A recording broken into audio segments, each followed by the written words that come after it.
Ce module, nous allons nous attaquer au plus grand ennemi des élèves et des étudiants, à savoir la procrastination.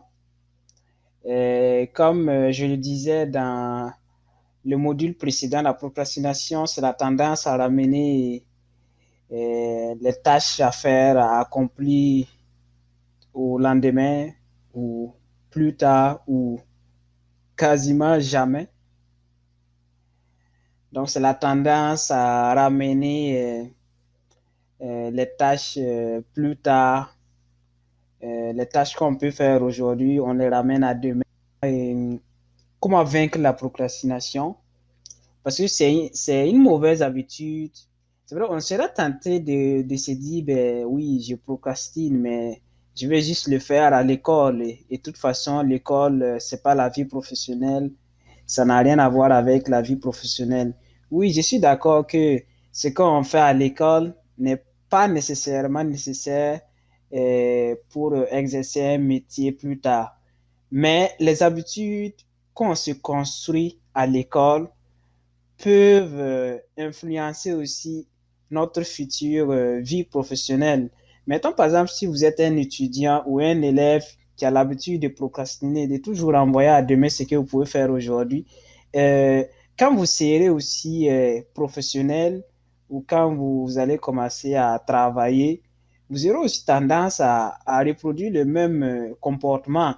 Ça veut dire que vous aurez des projets à gérer ou des dossiers à valider ou des tâches en tout cas à accomplir et vous serez tenté de refaire encore, de reprendre encore les mêmes mauvaises habitudes, renvoyer toujours à demain ce que vous pouvez faire aujourd'hui.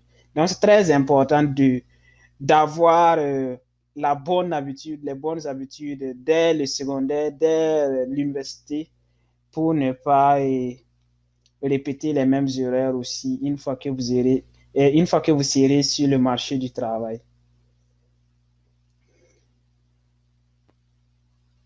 La première étape pour vaincre la procrastination, c'est de trouver le meilleur moment pour bien débuter votre journée.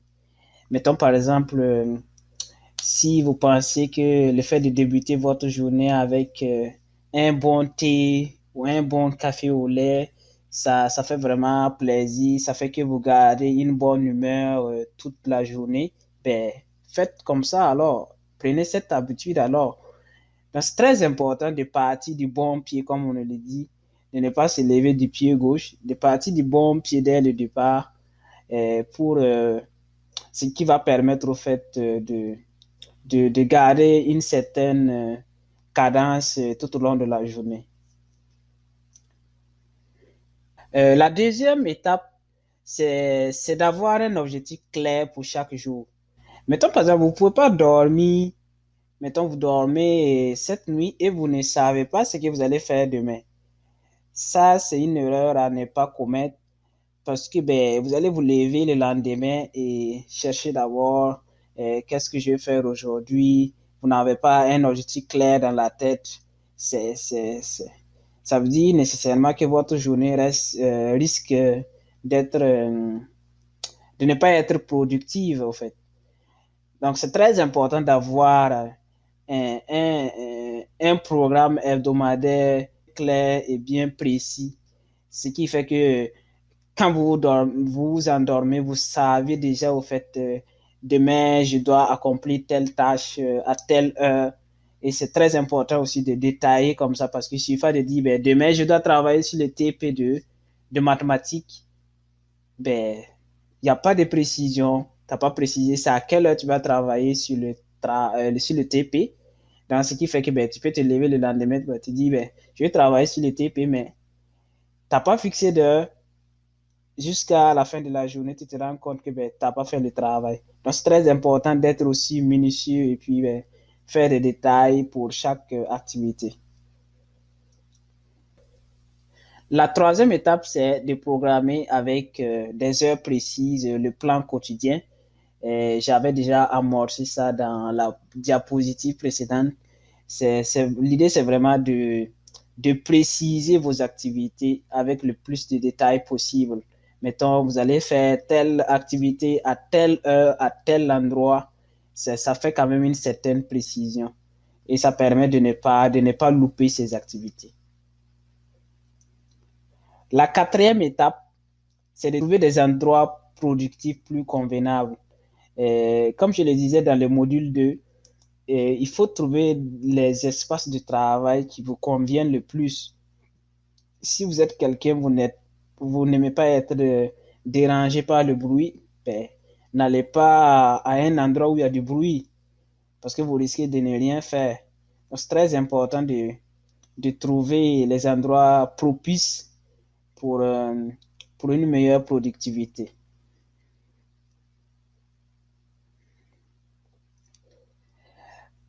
La cinquième étape, et j'avoue qu'elle est très dure, surtout avec notre génération, c'est de divorcer avec les réseaux sociaux, les téléphones.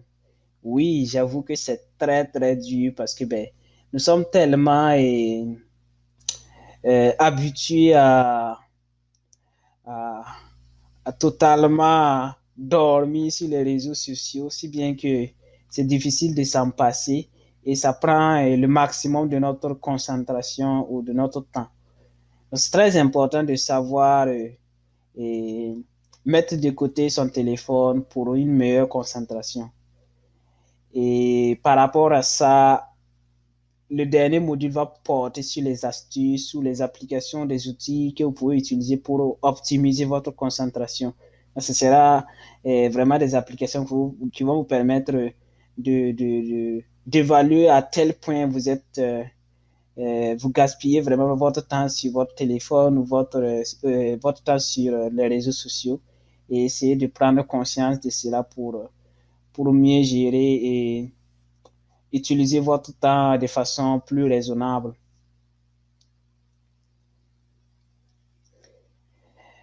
La sixième étape, c'est d'éviter les tâches ennuyantes.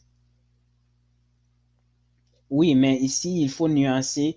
C'est pas parce que la tâche que vous devez accomplir est difficile ou est dure à réaliser que vous allez voilà, dire ben, c'est une tâche ennuyante, donc je la laisse de côté. Mais c'est vraiment au fait d'identifier les activités qui vous donnent quand même une certaine motivation, un certain élan et aller avec ces activités pour toujours garder le cap, ne pas se laisser sombrer dans la procrastination.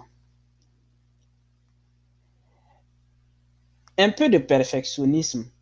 Là, ici, j'ai joué un peu avec la mesure ici, un peu de perfectionnisme, parce que ben, le perfectionnisme, c'est vrai qu'on a vu que c'est un piège, mais c'est très important aussi d'avoir un peu de perfectionnisme. Il ne suffit pas non plus de se donner des objectifs très, très, très bas. On n'a pas tellement d'ambition.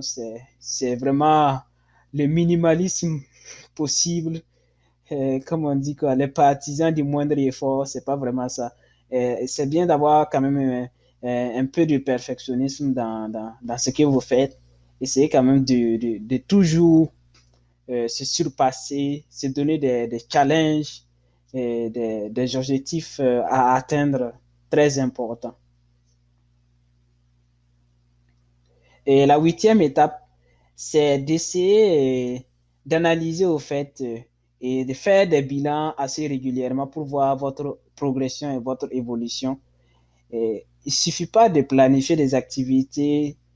Idéal d'essayer d'évaluer au fait votre programmation. Est-ce que vous arrivez à suivre les activités que vous avez planifiées?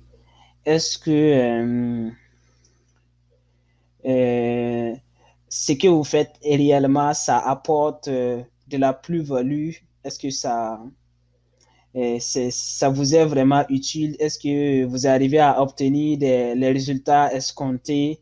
Est-ce qu'il ne faut pas, peut-être, mettons par exemple, vous mettez telle matière à telle heure, est-ce que ça sera pas plus... Moi, par exemple, quand j'étais au secondaire, j'avais plus tendance à étudier les matières où il faut bosser par cœur, comme les sciences de la vie et de la terre, plus le matin, ou histoire, géographie le matin, où le cerveau est encore très frais, et faire l'exercice dans la soirée, où je pense que le cerveau est quand même assez fatigué. Donc, c'est à vous vraiment de faire des bilans et puis voir ce qui fonctionne le plus, ce qui fonctionne le moins avec vous et puis essayer d'adapter votre programme hebdomadaire en fonction de cela.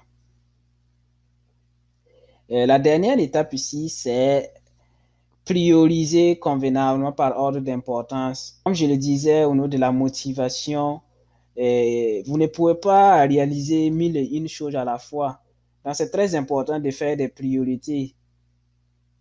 Prioriser vos activités et essayer de faire ce qui est le plus urgent avant de faire les autres tâches.